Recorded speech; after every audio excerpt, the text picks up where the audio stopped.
Good morning, Standard 12 students. Stay at home, be safe. I hope you people are learning your lessons. Read the chapters thoroughly and try to understand by watching the videos. Students, we have already read about the fundamental rights in Standard 7, 8 and 9. The fundamental rights guaranteed under the Indian Constitution are fundamental in the sense that they have been incorporated in the fundamental law of the land, that is the Constitution, and can be enforced by the courts.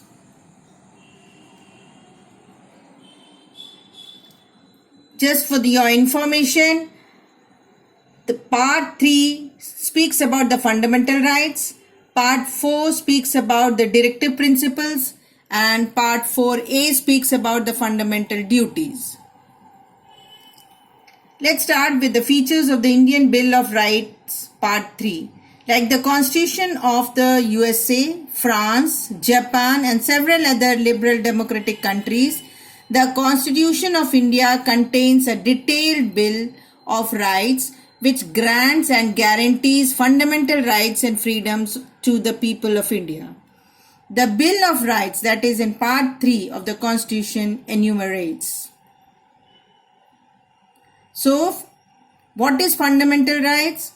Part 3 of the Constitution described 7 fundamental rights of the Indians.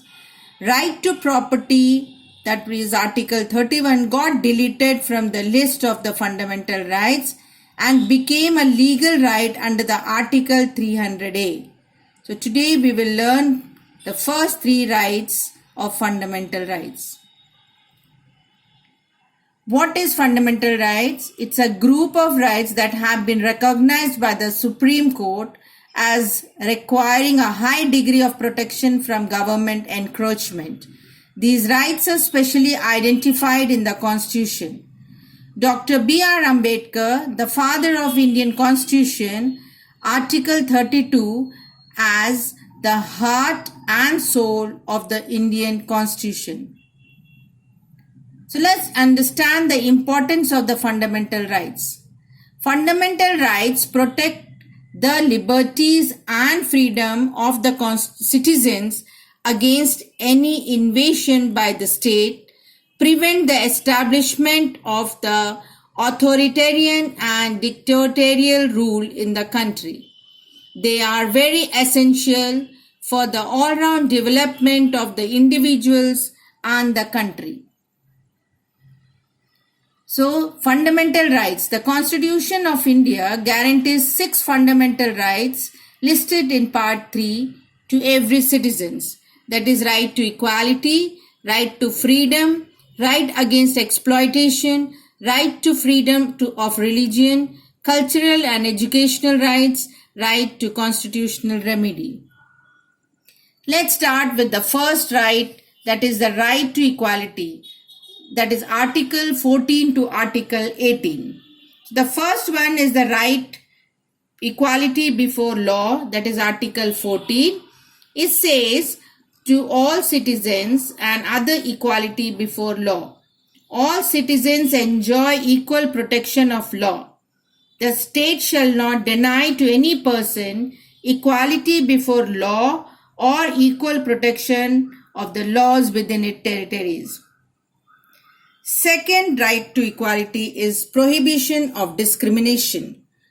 Article 15 prohibits discrimination on the grounds of religion, race, caste, sex or place of birth. No person can on any of these grounds be denied access to shops, hotels, public restaurants and places of public entertainment or use the wells, tanks, bathing ghats, roads and places of the public resort.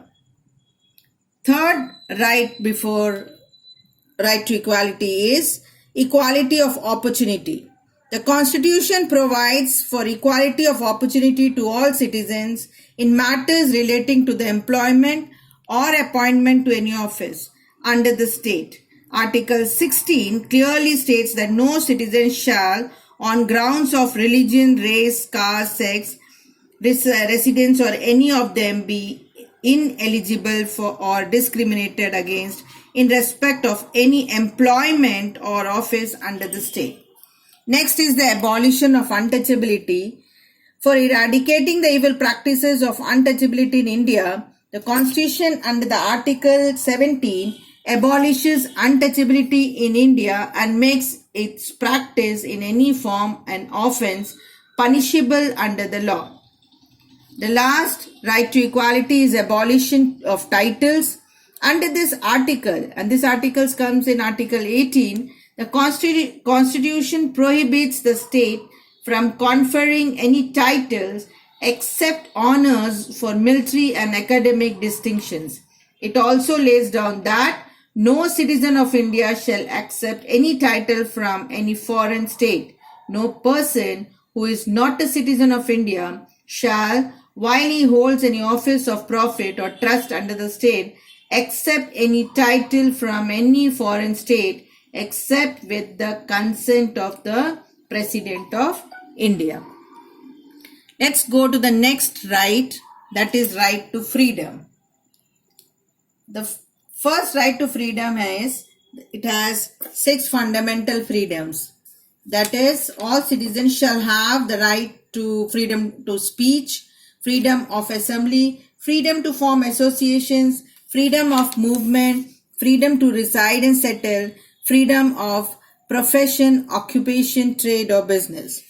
The second point is the protection against the arbitrary conviction. Article 20, the Constitution provides protection against arbitrary conviction in respect of the offences committed by the people. Next is the protection of life and liberty. Article 21 provides protection of life and liberty of citizens as well as non-citizens. It states, no person shall be deprived of his life and liberty except according to procedure established by the law. Then we have right to education of children. 86th Constitutional Amendment Act in 2002 had made free and compulsory education for children between the age of 16 to 14 a fundamental right. Government has been assigned the responsibility to provide free and compulsory education to all children between the age of 16 to 14 years. Then we have protection against arrest and detention that comes in Article 22. It lays down that the person who is arrested and detained shall be informed of the ground of his arrest and shall have the right to consult and be defended by the legal practitioner. Let's learn the next, that is the right against exploitation. The first point is the prohibition of traffic in human being and forced labor. Article 23 says the Constitution prohibits traffic in human beings and beggar and similar forms of forced labor. Any contravention of this provision is punishable in accordance with law. Next is the prohibition of employment of children. Article 24 provides that no child below the age of 14 years shall be employed to work in any factory or mine or engaged in any other hazardous employment. This provision provides protection to children from exploitations which can adversely affect their health. So children, the rest of the 3 rights we'll read in the next module. Let's go through the crux of this topic, the meaning and the importance of the fundamental rights. Mention any 2 rights to equality. Mention any 2 rights to freedom. Mention any 2 rights against the exploitation. Thank you.